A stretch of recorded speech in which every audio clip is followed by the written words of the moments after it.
नमस्कार दोस्तों। आज से एक नया सीरीज़ शुरू कर रहे हैं।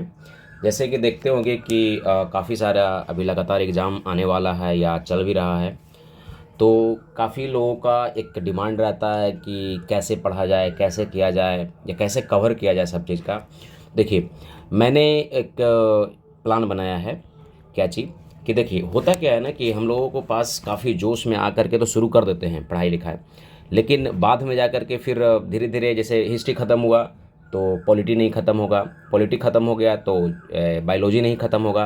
मतलब एक प्रॉब्लम खड़ी हो जाती है। तो इसी का सॉल्यूशन करने के लिए मैंने क्या किया है कि हर जो एक सप्ताह में जो 7 दिन होता है, संडे को छोड़ करके, तो 6 दिन मान लीजिए, तो 6 दिन का एक एक खाका बनाए हैं कि कैसे सोमवार को क्या पढ़ना है, मंगलवार को क्या पढ़ना है। जैसे देखिए, सोमवार को क्या है, आधुनिक भारत, भौतिकी और अर्थव्यवस्था। मंगलवार को मध्यकालीन भारत, रसायन यानी केमिस्ट्री और पॉलिटिकल साइंस यानी कि राजनीति। बुधवार को प्राचीन भारत, जीव विज्ञान और विविध प्लस खेल। इसमें देखिएगा कि 3 दिन में, ठीक है, सब सब्जेक्ट को कवर कर लिए हम लोग। तो इस तरह से पढ़िए कि आपको कोई सब्जेक्ट छूट नहीं जाए। जैसे पढ़ने का मन किया, फिर उसके बाद छोड़ देते हैं हम लोग। एक सब्जेक्ट पढ़ते हैं बढ़िया से, उसके बाद छोड़ देते हैं। तो इसी को देखते हुए हम लोगों ने एक सीरीज शुरू किया है, ठीक है।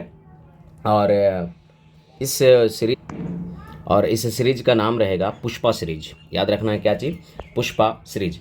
अब देखिए, उसी तरह से आपको मिल जाएगा। जैसे क्या 4 जून है, ठीक है, तो 4 जून हो गया। तो इस 4 जून में अब दिन याद रखना है आपको, ठीक है, कि 4 जून का दिन कौन सा है। तो दिन देखिए कौन सा है, तो शनिवार दिन है, ठीक है। तो शनिवार का जैसे प्राचीन भारत का पेज नंबर 5 पढ़ना है, ठीक है। जीव विज्ञान का 192 पढ़ना है। खेल या विविध में से एक चुन लेते हैं, जैसे तो 221 पढ़ना है, ठीक है। तो इसको हम लोग क्या करेंगे, आगे देखेंगे, ठीक है। चलिए इसको देखिए। फाइनली हम लोगों ने एक किताब को अपने जो भी पेज पढ़ना है उस पर आ गए हैं, ठीक है। और देखिए इसमें क्या किए हैं कि मैंने इसको पढ़ करके पहले से जो मेन मेन हाईलाइट पॉइंट था उसको एक हाईलाइट कर दिए हैं, ठीक है, कि हाँ ये है सही, ये है सही, ठीक है। उसी हिसाब से आपको पढ़ाएंगे। देखिए, आलतू फालतू याद करने से अच्छा है कि एग्ज़ाम ओरिएंटेड याद कीजिए। जो भी एग्ज़ाम में आता है वही चीज़ याद कीजिए, ठीक है। तो चलिए शुरू करते हैं, ठीक है। अब देखिए, सबसे फर्स्ट चैप्टर है प्राचीन भारत का इतिहास। आप लोग को याद रखना है कि सबसे फर्स्ट चैप्टर, कोई भी किताब उठाइएगा, चाहे तो क्रॉन, लूसेंट या कुछ भी, ठीक है। तो हमने घटना चक्र का एक उठाया है, ठीक है, काफ़ी अच्छी बुक है। इसमें सबसे पहला चैप्टर दिया है इतिहास। इतिहास में भी कौन सा इतिहास है, तो प्राचीन इतिहास है। अब देखिए, इतिहास का कुछ इंट्रोडक्शन है। सबसे पहले तो कहता है कि इतिहास क्या है, ठीक है। तो कहता है इति प्लस ह प्लस आज से मिलकर बना हुआ इतिहास है। मतलब जो बीता हुआ कल है ना, उसके बारे में अध्ययन करना ही क्या कहलाता है, इतिहास कहलाता है। यहाँ पे कह रहा है कि जिसका तात्पर्य क्या होता है कि यह निश्चित था, ठीक है, यानी कि होना ही था ऐसा, ठीक है। अब मैं इस पे रेड पेन ले लेता हूँ। अब देखिए, यह निश्चित था, ठीक है, यह निश्चित था यानी कि यह होना ही था। अब देखिए, बहुत सारे चीज़ों में देखिए ग्रीक बहुत आगे था, ठीक है। तो ग्रीक के लोग इतिहास को क्या कहते थे, हिस्टोरिया कहा जाता था। क्या कहा जाता था, यानी ग्रीक के लोग इतिहास को क्या बोलते थे, हिस्टोरिया होता था। जिसका अर्थ क्या होता था या शाब्दिक अर्थ क्या होता था, बुनना। यहाँ देखिए बुनना होता था, तो याद रखना है, ठीक है। अब एक है कि हिस्ट्री का शब्द सबसे पहले कौन प्रयोग किया था। जो हिस्ट्री शब्द है सबसे पहले कौन प्रयोग किया था, तो इसका प्रयोग किए थे कौन, तो हेरोडोटस ने प्रयोग किया था। कौन किया था, हेरोडोटस ने प्रयोग किया था। अब पूछिए कौन सी पुस्तक में प्रयोग किया था, तो इस पुस्तक का नाम था हिस्टोरिका। क्या नाम था, हिस्टोरिका। तो याद रखना है कि इस पुस्तक का क्या नाम है, हिस्टोरिका है, ठीक है। इसी पुस्तक में हेरोडोटस ने क्या किया था, इतिहास का सबसे पहले यानी कि शब्द का जिक्र किया था। अब यहीं से सवाल आता है कि इतिहास का जनक या पिता किसे कहा जाता है, हेरोडोटस को ही कहा जाता है। तो याद रखना है कि इतिहास का पिता या जनक किसे कहा जाता है, तो हेरोडोटस को ही कहा जाता है। अब आगे चलते हैं। अब देखिए, इतिहास को कितने भागों में बांटा गया है, तो याद रखना है कि 3 भागों में बांटा गया है। पहला प्राचीन इतिहास, मध्यकालीन, ठीक है, उसके बाद आधुनिक काल के इतिहास, इसको बांटा गया है, ठीक है। अब देखिए, प्राचीन इतिहास को भी कई भागों में बांटा गया है। जैसे कि साहित्यिक स्रोत, तो साहित्यिक स्रोत मतलब जो इसमें साहित्य लिखा गया था, जैसे कि बौद्ध धर्म को देख सकते हैं। लौकिक बौद्ध धर्म मतलब सॉरी मतलब जैसे कि धार्मिक साहित्य को देख सकते हैं, ठीक है। साहित्य को 2 भागों में बांट दिया गया है, एक धार्मिक और एक लौकिक साहित्य में बांट दिया गया। जैसे लौकिक साहित्य में क्या है, जैसे ऐतिहासिक ग्रंथ, किसी का जीवनी हो गया, किसी ने टीका लिखा, ठीक है। अब देखिए, एक होता है पुरातात्विक स्रोत। पुरातात्विक में क्या होता है, जैसे खुदाई वगैरह करके आप कुछ निकालते हैं, जैसे कि अभिलेख निकालते हैं या सिक्का निकालते हैं या स्मारक हो, मूर्ति कला हो या चित्रकला हो, इसके आधार पर वहाँ के समाज का विवरण किया जाता है, उसके आधार पर समाज के बारे में लिखा जाता है, तब इसको कह सकते हैं क्या चीज, पुरातात्विक स्रोत के आधार पे। अब ब्राह्मण ग्रंथ में देखिए, धार्मिक ग्रंथ दो ग्रंथ में बटा हुआ है, एक ब्राह्मण एक गैर ब्राह्मण, जो ब्राह्मणों द्वारा लिखा गया, जैसे कि वेद लिखा गया, ठीक है, याद रखिएगा कि वेद लिखा गया ब्राह्मणों द्वारा, पुराण लिखा गया, आरण्यक लिखा गया, ठीक है, उपनिषद, महाभारत, स्मृति जैसे मनु स्मृति वगैरह, ठीक है। और गैर ब्राह्मण जो ब्राह्मण नहीं थे, जैसे कि जैन, बौद्ध आदि का जो धार्मिक ग्रंथ है, ये गैर ब्राह्मण है, ठीक है। अब देखिए ब्राह्मण साहित्य में क्या होता है, तो सिंपल बात है कि जितना भी प्राचीन भारतीय समाज को अगर जानना है आपको, तो क्या करना पड़ेगा, ब्राह्मण साहित्य के बारे में आपको अध्ययन करना पड़ेगा, जैसे कि वेद पुराण ये सब के बारे में, ठीक है। इसमें सबसे पुराना, ठीक है, वेद होता है, ठीक है। तो वेद के बारे में थोड़ा सा अध्ययन कर लेते हैं। देखिए अगर सिंपल सवाल करें कि प्राचीन ग्रंथ कौन है, ठीक है, तो सीधा वेद मारिए, प्राचीन ग्रंथ कौन हो जाएगा, तो सीधा कौन हो जाएगा, वेद हो जाएगा, ठीक है। अब आगे है कि अब आप लोग देखते होंगे सिंधु घाटी सभ्यता के नष्ट हो जाने के बाद किस सभ्यता का विकास हुआ था, तो आर्य सभ्यता का विकास हुआ था। तो आर्य के जो भी धार्मिक है, सामाजिक है, सांस्कृतिक, आर्थिक, राजनीतिक जीवन है, इसका विवरण कहाँ मिलता है, तो वेदों में मिलता है। ये भी क्वेश्चन घुमा सकता है कि आर्यों के धार्मिक, आर्थिक, सामाजिक जीवन का विवरण कहाँ मिलता है, तो वेदों में मिलता है, ठीक है। अब वेद कितने प्रकार के होते हैं, तो याद रखना है कि वेद कितने प्रकार के होते हैं, तो 4 प्रकार के वेद होते हैं। तो याद रखना है ये कि वेद 4 प्रकार के वेद होते हैं। सॉरी एक मिनट, इसको थोड़ा कर देते हैं। चलिए अब इस तरफ आ जाइए। देखिए ब्राह्मण ग्रंथ, अब देखिए ब्राह्मण का अर्थ क्या होता है, सबसे पहले तो ये पूछेगा ब्रह्म का अर्थ क्या होता है, तो यज्ञ होता है। क्या होता है, ब्रह्म का अर्थ क्या होता है, तो यज्ञ होता है। ये ध्यान रखना है कि ब्रह्म का अर्थ क्या होता है, तो यज्ञ होता है, ठीक है। अगला है अतः, देखिएगा कि अतः यागों के विषय में प्रतिपादन करने वाले ग्रंथ को क्या कहा गया, ब्राह्मण कहा गया। जो यज्ञ के बारे में काफ़ी कुछ बताता है उसको क्या बोलते हैं हम लोग, ब्राह्मण ग्रंथ बोला करते थे, ठीक है। अब एक है अरण्यक, ठीक है। जैसे देखिएगा कि ब्राह्मण ग्रंथ का अंतिम भाग को जो माना जाता है उसको क्या माना जाता है, अरण्यक माना जाता है, ठीक है। अब इसमें क्या है कि जैसे कि वेद हो गया, ब्राह्मण ग्रंथ हो गया, तो इसके दार्शनिक, ठीक है, कौन सा भाग, दार्शनिक हो गया, और रहस्यात्मक, जिसको रहस्य वाला कुछ ऐसा कहानी है जो रहस्यात्मक था, जिसके बारे में विश्वास करना अकल्पनीय है, उसके बारे में लिखा गया अरण्यक के बारे में। अब एक सवाल यहाँ से पूछता है कि अरण्यक लिखा कहाँ जाता था। देखिए जंगल में पढ़े जाने के कारण इसे क्या कहा गया था, अरण्यक। तो सिंपल सवाल है कि जंगल में लिखा जाने वाला को क्या कहा जाता था, अरण्यक कहा जाता था। कुल अरण्यक की संख्या कितना है, तो 7 है। कुल अरण्यक की संख्या कितना है, तो 7 है, ये ध्यान रखना है आपको। अब आइए उपनिषद। अब उपनिषद का कई अर्थ होता है, जैसे उप का अर्थ होता है समीप, समीप मतलब होता है पास, ठीक है। नी यानी कि उप हो गया, उसके बाद नी आता है, नी का अर्थ होता है निष्ठापूर्वक, निष्ठापूर्वक मतलब ईमानदारी पूर्वक। और सद, सद का अर्थ होता है बैठना, ठीक है। यानी कि कोई भी व्यक्ति जब निकट बैठ करके शिक्षा ग्रहण करेगा या शिष्य बनेगा, उसी को क्या कहेंगे हम लोग, उपनिषद कहेंगे, ठीक है। जैसे पहले के ज़माने में देखते होंगे कि गुरु लोग जमीन बैठे रहते थे, और स्टूडेंट जो होते थे, जो गुरुकुल वगैरह में यहाँ पे ज़मीन पर बैठ करके और शिक्षा ग्रहण करते थे। तो समझिए वो उपनिषद कर रहे हैं। उपनिषद मतलब होता है क्या चीज़, पास में बैठा करके गुरु के द्वारा दिया गया शिक्षा को प्राप्त करना, ठीक है। अब एक है कि वैदिक साहित्य का अंतिम भाग का होने के कारण इन्हें क्या कहा जाता है, वेदांग। अब सिंपल सवाल यही पूछता है कि वेदांग किसको कहते हैं। तो देखिए वेदांग कहा जाता है किसको, उपनिषद को ही क्या कहते हैं, वेदांग कहते हैं। ये ध्यान रखना है कि क्या कहते हैं, उपनिषद को ही क्या कहते हैं, वेदांग कहते हैं। ये ध्यान रखना है, ठीक है। कभी कभी गलती मार दीजिएगा कि वेदांग वेद से संबंधित है, नहीं, उपनिषद से संबंधित है, क्योंकि अंतिम भाग है, ठीक है। अब देखिए उपनिषद में हमें आर्यों का प्राचीनतम दार्शनिक विचारों का ज्ञान मिलता है। तो सिंपल बात है कि उतना सवाल इतना इंपॉर्टेंट नहीं है, बस हल्का फुल्का है कि आर्यों का प्राचीनतम दार्शनिक जो विचार है कहाँ मिलता है, तो उपनिषद में मिलता है। नेक्स्ट है, देखिए भारत का एक राष्ट्रीय बाग है, सबका राष्ट्रीय बाग होता है, ठीक है। तो उसका है सत्यमेव जयते। तो ये कहाँ से लिया गया है, तो ये लिया गया है मुंडको उपनिषद से। उपनिषद का ही पार्ट है मुंडको उपनिषद। देखिए क्वेश्चन कैसे करेगा कि सत्यमेव जयते कहाँ से लिया गया है, तो उपनिषद से लिया गया है, ठीक है। ये भी क्वेश्चन आता है कि उपनिषद से लिया गया है कि नहीं, तो हाँ लिया गया है। अब उपनिषद में कौन उपनिषद से लिया गया है, तब आएगा मुंडको उपनिषद आएगा, तब कौन सा आ जाएगा, मुंडको उपनिषद आ जाएगा। उपनिषद की संख्या कितना हो गया है, तो 108 है उपनिषद की संख्या। याद रखना है कि उपनिषद की संख्या कितना है, तो 108 है। अब ये वेदांग, वेदांग, अब वेदांग में है ना कि आप लोग देखे होंगे कि जो जैसे कि वेदों को अच्छी भली भांति से समझने के लिए वेदांगों की रचना किया गया था। तो वेदांग कितना प्रकार के हैं? तो 6 प्रकार के हैं। तो सीधा सवाल आएगा कि वेदांग कितना प्रकार के हैं? 6 प्रकार के। कौन कौन है? तो शिक्षा, कल्प, व्याकरण, निरुक्त, ज्योतिष, छंद। तो फिर से देखिए, शिक्षा, कल्प, व्याकरण, निरुक्त, ज्योति, छंद। ठीक है, चलिए अब आते हैं जीव विज्ञान पे, क्योंकि शनिवार है ना, तो शनिवार को प्राचीन भारत, जीव विज्ञान और एक खेल है। ठीक है, तो दूसरा जो चैप्टर हम लोग लेंगे, एक पेज लेंगे, उसका होगा जीव विज्ञान का। अब देखिए, जीव विज्ञान किस शब्दों से मिलकर बना हुआ है? ठीक है, तो 2 शब्दों से मिलकर बना हुआ है, व्योश और लॉजी। ठीक है, व्योश का अर्थ क्या होता है? जीवन। ठीक है, क्या होता है? जीवन होता है। और लॉज का अर्थ क्या होता है? अध्ययन करना होता है। या लॉजी का अर्थ क्या होता है? अध्ययन करना होता है।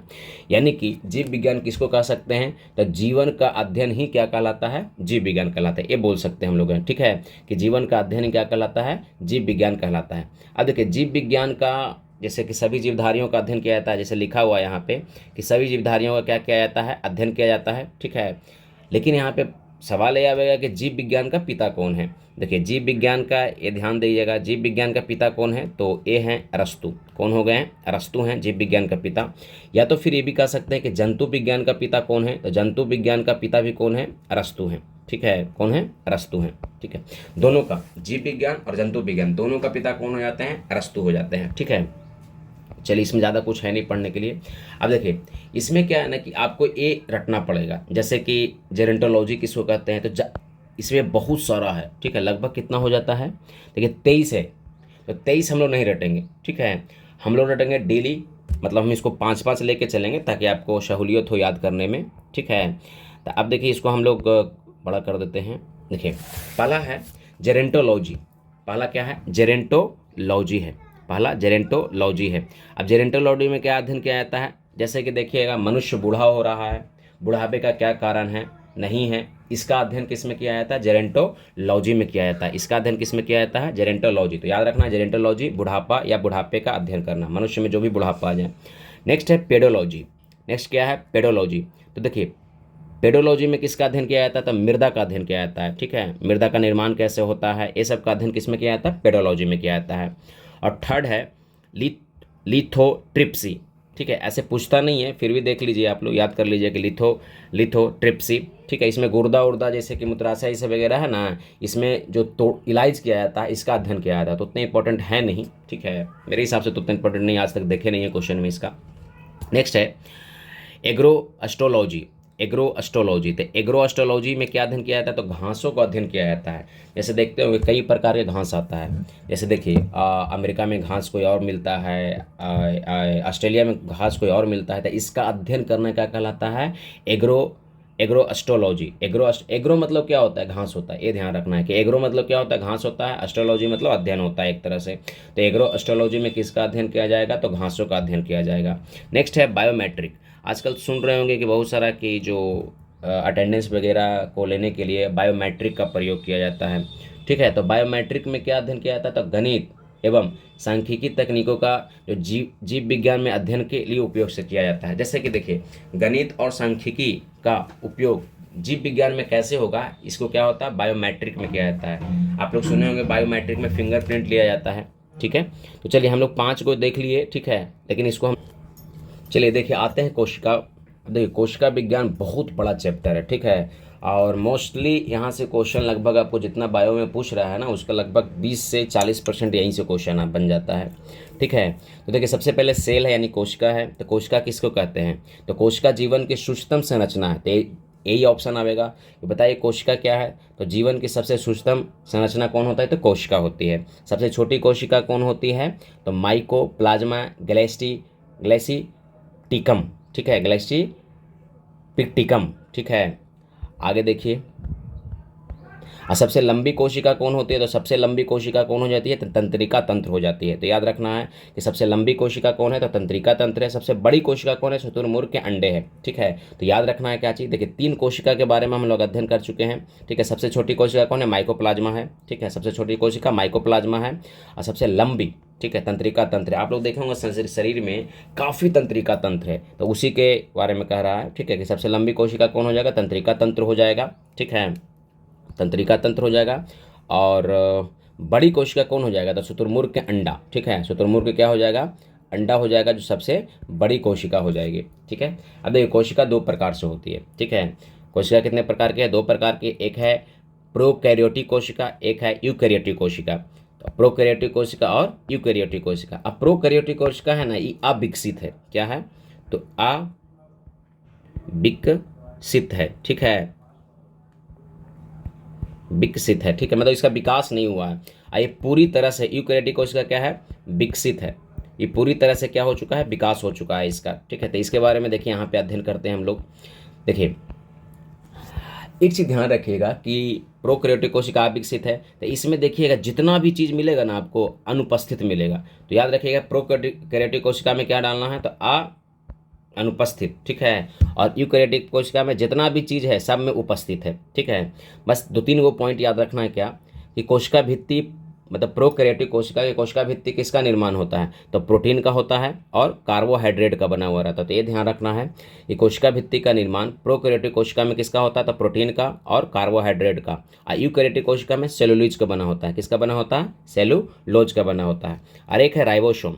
अब देखिए राइबोसोम तो ऐसे कहा जाता है, प्रोटीन के फैक्ट्री कहा जाता है, लेकिन यहाँ पे प्रोकैरियोटिक कोशिका में 70 प्रकार के होते हैं राइबोसोम, और यूकैरियोटिक कोशिका में 80 प्रकार के होते हैं। तो यह ध्यान रखना है, 70 प्रोकैरियोटिक में और 80 यूकैरियोटिक कोशिका में होता है। अब डीएनए, देखिए डीएनए जो होता है ना, प्रोकैरियोटिक कोशिका में एकल सूत्रीय होते हैं। तो डीएनए देखिएगा कि एकल सूत्रीय भी होता है। ठीक है, देखिए डीएनए यहाँ क्या रहता है? एकल सूत्रीय रहता है, और डीएनए यूकैरियोटिक कोशिका में द्विसूत्रीय रहता है, क्योंकि ये विकसित है ना, तो इसलिए द्विसूत्रीय रहेगा। अब ये कोशिका विभाजन है, तो इसमें विखंडन और मुकुलन के द्वारा होता है। कोशिका जो विभाजित होती है एक विखंडन के द्वारा और मुकुलन के द्वारा होता है। यहाँ पे अर्धसूत्री और समसूत्री। तो एकदम ध्यान क्या रखना है जो बता रहे हैं आपको, यूकैरियोटिक कोशिका विकसित है और प्रोकैरियोटिक कोशिका अविकसित है। ठीक है, तो इसमें आधार पर आप लगा सकते हैं कि जितना चीज़ ये प्रोकैरियोटिक कोशिका करेगा उतना ही क्या करेगा? यूकैरियोटिक उल्टा करेगा। ये ध्यान रखना है आपको। नीचे आइए, कोशिका भित्ति हम लोग देखते हैं। ठीक है, सेल बॉल कहते हैं किसको है। देखिए पादप कोशिका और जंतु कोशिका दोनों में कुछ क्षेत्रों में कोशिका भित्ति पाया जाता है, लेकिन सब क्षेत्रों में नहीं पाया जाता, याद रखिएगा। ठीक है, और जीवाणुओं में जो पाया जाता है ना, याद रखिएगा कि जीवाणुओं में जो पाया जाता है ये जीवाणु में सिर्फ पाया जाता है और मनुष्य वगैरह में नहीं पाया जाता है। देखिए पादप कोशिका में जो कोशिका भित्ति रहती है किसकी बनी रहती है? तो सेलुलोज की बनी रहती है। किसकी बनी रहती है? सेलुलोज की। तो पादप कोशिका में कोशिका भित्ति तो सेलुलोज की बनी रहती है, और जीवाणुओं में कोशिका भित्ति तो ग्लाइकेन का बना रहता है। ठीक है, पेप्टिडोग्लाइकेन का बना हुआ रहता है। याद रखिएगा, पेप्टिडोग्लाइकेन का बना हुआ रहता है। तो कोशिका भित्ति जीवाणु में किसका बना हुआ रहता है? पेप्टिडोग्लाइकेन का, और पादप में सेलुलोज का बना हुआ रहता है। अब आइए कोशिका झिल्ली। देखिए नाम ही से पता चल रहा है कोशिका झिल्ली। ठीक है, तो क्या होगा? ये चारों तरफ घेर के बैठा हुआ रहेगा। अब देखिए ये कैसा झिल्ली है? तो अर्ध परागम झिल्ली है। ना पूरी तरह से मतलब प्रदर्शित हो पाता है और ना पूरी तरह से प्रदर्शित नहीं कर पाता, दोनों काम करता है। ठीक है, अब इसका मुख्य काम क्या है? तो कोशिका के अंदर, ठीक है देखिए कोशिका के अंदर और बाहर कौन सा पदार्थ जाएगा, ठीक है, और कौन सा पदार्थ नहीं जाएगा, इसका निर्धारण करने का काम कौन करता है? तो कोशिका झिल्ली करता है। तो यही सवाल आता है कि कोशिका के अंदर और बाहर कौन सा पदार्थ जाएगा और कौन सा पदार्थ नहीं जाएगा, इसका निर्धारण कौन करता है? तो कोशिका झिल्ली करता है। ठीक है, अब आइए देखिए अंतःप्रजालिका। ठीक है, अंतःप्रजालिका में क्या है कि देखिएगा जो केंद्रीय झिल्ली और कोशिका के जो संबंध होते हैं ना, वो सब अंतःप्रजालिका में ही होता है। देखिए अब इसका मुख्य काम क्या होता है? तो सभी वसाओं, देखिए सभी वसा हो गया, ठीक है, और प्रोटीन हो गया। क्या हो गया? वसा और प्रोटीन का संचरण करना रहता है किसका काम? अंतःप्रजालिका के, याद रखिएगा। अब देखिए जो कोशिका झिल्ली, केंद्रक झिल्ली आदि का निर्माण करता है, तो ये भी ध्यान रखना है आपको कि कोशिका झिल्ली, ठीक है, कोशिका झिल्ली, देखिए कोशिका झिल्ली और केंद्रक का निर्माण कौन करता है? तो अंतःप्रजालिका करता है। कौन करता है? अंतःप्रजालिका करता है। तो ध्यान रखिएगा क्या चीज, कि कोशिका झिल्ली और केंद्रक झिल्ली का निर्माण कौन करता है? तो अंतःप्रजालिका करता है। अगला राइबोसोम। अब देखिए राइबोसोम क्या होता है कि ये राइबो न्यूक्लिक एसिड का बना होता है, ठीक है, नामक प्रोटीन का बना होता है। तो समझना है कि राइबो न्यूक्लिक एसिड है जो प्रोटीन है, ठीक है, और इसको प्रोटीन संश्लेषण करने के कारण इसको प्रोटीन का फैक्ट्री भी कहा जाता है। क्या कहा जाता है? प्रोटीन का फैक्ट्री, फैक्ट्री भी कहा जाता है। तो यह ध्यान रखना है कि प्रोटीन का फैक्ट्री किसको कहा जाता है, तो राइबोसोम को कहा जाता है। ठीक है, चलिए आज इतना ही तक रखते हैं इसको, क्योंकि यहाँ पे देखिएगा कि एक एक पेज को हम लेकर चल रहे हैं, चैप्टर को लेकर नहीं चल रहे हैं, एक एक पेज को लेकर चल रहे हैं। ठीक है, अब आइए खेल पे। देखिए खेल पे अब आते हैं। तो सबसे पहला खेल है जो ओलंपिक खेल के बारे में जिक्र है। ठीक है, तो आप लोगों को पता है कि ओलंपिक आज से नहीं, प्राचीन काल से ही हो रहा है। ठीक है, ओलंपिक की शुरुआत कहाँ से हुआ था, तो एक ओलंपिया शहर था, यहीं से शुरुआत हुआ था ओलंपिक की शहर। कब हुआ था, तो 776 को किया गया था, ईसा पूर्व में किया गया था। सोच सकते हैं 776 ईसा पूर्व में ओलंपिया शहर में सबसे पहला ओलंपिक का आयोजन किया गया था। ठीक है, अब देखिए एक है कि एक देवता के सम्मान में शुरू किया गया था। ये देवता कौन सा थे, तो ग्रीक का एक देवता थे जिसका नाम था जेउस। जेउस के सम्मान में क्या हुआ था, याद रखना है कि जेउस के सम्मान में इसका आयोजन करवाया गया था। ठीक है, कब किया गया था प्रथम, तो 776 ईसा पूर्व में। कहाँ किया गया था, ओलंपिया में किया गया था। अब देखिए आधुनिक ओलंपिक का स्थापना कब होता है। देखिए आधुनिक ओलंपिक की शुरुआत जो होता है ना, खेल जो सबसे पहले खेल शुरू हुआ था, ये हुआ था एथेंस में। ठीक है, और एथेंस कहाँ, तो यूनान में है। ठीक है, तो सबसे पहला ओलंपिक यानी आधुनिक ओलंपिक का शुरुआत कब हुआ, तो 1896 में हुआ। ठीक है, कहाँ हुआ था, एथेंस में हुआ था। एथेंस कहाँ, यूनान में है। ठीक है, आई कितना वर्षों पर होता है, तो 4 वर्षों पे एक बार होता है। कब होता है, 4 वर्षों में एक बार होता है। अब आइए अंतर्राष्ट्रीय ओलंपिक समिति के कुछ इसके बारे में जानना है। ठीक है, अब देखिए इसकी स्थापना जो है ना कब हुआ था, तो 1894 में किया गया था इसकी स्थापना। तो याद रखना है कि 1894 में किया गया था किसकी स्थापना, तो ओलंपिक समिति का स्थापना 1894 में किया गया था। इसका मुख्यालय कहाँ है, लुसाने में है। अंतर्राष्ट्रीय ओलंपिक समिति का मुख्यालय कहाँ है, तो लुसाने में है। और लुसाने कहाँ, स्विट्जरलैंड में है। ठीक है, अब देखिए भारत की तरफ से एक बहुत महत्वपूर्ण व्यक्ति हैं जो इनके सदस्य भी रह चुके हैं। देखिए अंतर्राष्ट्रीय ओलंपिक समिति की पहली महिला भारतीय सदस्य कौन बनी है, तो पहली महिला भी है और भारतीय सदस्य भी है। तो कौन है, तो नीता अंबानी है। और नीता अंबानी को आप लोग जानते ही हैं, मुकेश अंबानी के धर्म पत्नी हैं। ठीक है, अगला है कि मतलब अंतर्राष्ट्रीय ओलंपिक समिति में नियुक्त होने वाले प्रथम भारतीय कौन थे। ये तो हुआ महिला, ठीक है, लेकिन प्रथम भारतीय कौन थे जो अंतर्राष्ट्रीय ओलंपिक समिति का सदस्य बने थे, तो उनका नाम था सर दोराबजी टाटा। सर दोराबजी टाटा यानी टाटा खानदान से थे। ठीक है, आगे देखिए ध्वज का।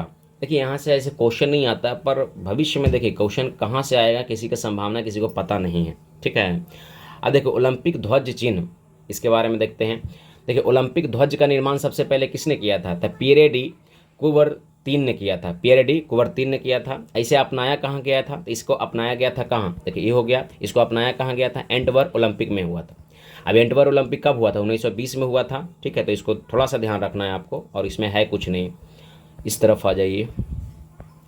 हाँ ये बहुत है, एकदम वीवीआई है, आप देख सकते हैं इसको, एकदम वीवीआई लपेट के चलिएगा इसको। ठीक है, कि जे आप लोग देखे होंगे जब भी ओलंपिक होता है तो उसमें 5 गोला बना हुआ रहता है, उसमें नीला, पीला, काला, हरा और लाल बना हुआ रहता है। ठीक है, तो पूछता यह है कि नीला गोला किसके लिए है, तो नीला गोला यूरोप के लिए है। तो याद रखना कि नीला गोला किसके लिए, यूरोप के लिए। पीला एशिया के लिए। पीला किसके लिए है, एशिया के लिए। ठीक है, पीला किसके लिए है, एक मिनट कलर चेंज कर लेता हूँ, एशिया के लिए। काला किसके लिए है, तो अफ्रीका के लिए। काला किसके लिए है, तो अफ्रीका के लिए है। तो याद रखना है ये काला किसके लिए है, तो अफ्रीका के लिए काला है। ठीक है, नेक्स्ट है अब हरा। हरा ऑस्ट्रेलिया ओशनिया दोनों के लिए है। ठीक है, देखिए ओशनिया क्या करता है, जैसे कि जो ऑस्ट्रेलिया के नीचे वाला पार्ट हो जाता है ना, उसको ओशनिया कहा जाता है। तो देखिए नीला यूरोप के लिए, पीला एशिया के लिए, काला, काला अंध महासागर किसको कहते हैं, सॉरी अंध महाद्वीप किसको कहते हैं, तो अफ्रीका को, तो इसलिए काला हो गया ये। ठीक है, और हरा किसको बोलते हैं, ऑस्ट्रेलिया को बोलते हैं। लाल तो दक्षिणी अमेरिका और उत्तरी अमेरिका के लिए लाल चक्र बनाया गया है। अब बाघ क्या है, तो बाघ को उतना नहीं आपको याद रखना है, बस इतना याद रखना है काची कि शुरू में बाघ था तेज, ऊंचा और बलवान था। ठीक है, जैसे कि आप लोग देख सकते हैं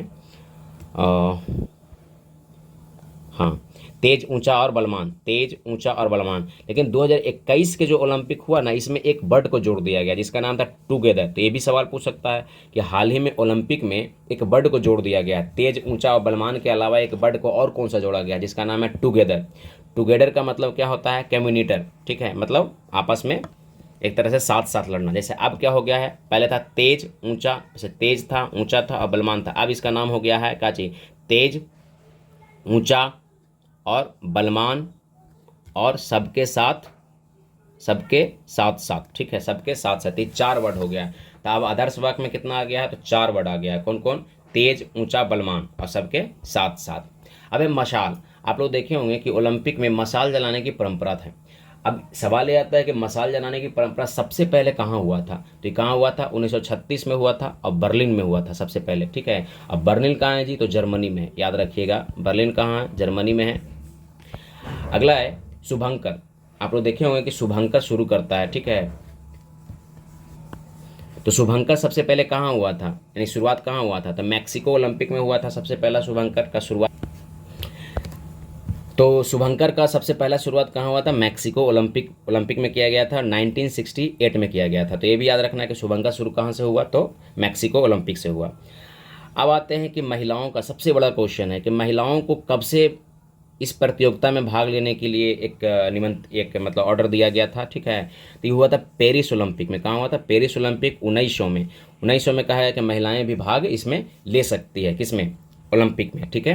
तो ये देखिए शुभंकर कहाँ से हुआ था? मैक्सिको ओलंपिक से। और महिलाओं की भागीदारी तो पेरिस ओलंपिक से। अब मशाल की शुरुआत कहाँ से हुआ? तो बर्लिन में 1936 से हुआ। तो ये सब थोड़ा सा दिमाग में रखना पड़ेगा आपको, ठीक है। 2-4 बार रटिएगा तो अपने आप आ जाएगा। अब देखिए ओलंपिक में सर्वाधिक खेलों में स्वर्ण पदक जीतने वाला कौन है? देखिए सबसे बड़ा समझिए सब स्वर्ण पदक जीतने वाला है, जिसका नाम है माइकल फेल्प्स। क्या नाम है इनका? माइकल फेल्प्स, ठीक है। ये कहाँ के हैं? तो यूएसए के हैं, यानी कि अमेरिका के हैं। ये पुरुष में तैराक के हैं। क्या है? पुरुष का ये तैराक है, ठीक है। और ये एक बार ओलंपिक हुआ था जो बीजिंग ओलंपिक हुआ, जिसमें अभिनव बिंद्रा भारत की तरफ से स्वर्ण पदक जीते हैं 2008 में। इसमें इसको गोल्डन शार्क कहा गया था। क्या कहा गया? Golden shark. क्यों? क्योंकि इसने 8 स्वर्ण पदक जीता। सोच सकते हैं आप, ठीक है। कितना स्वर्ण पदक जीत चुका था? 8 स्वर्ण पदक जीत चुका था, ठीक है। तो काफ़ी, जैसे कि भारत में एक भी स्वर्ण पदक लाने में इतना हालत ख़राब हो जाता है, और ये 8 स्वर्ण पदक जीत चुके थे। चलिए, तो आज इतना ही तक रखते हैं। Good bye.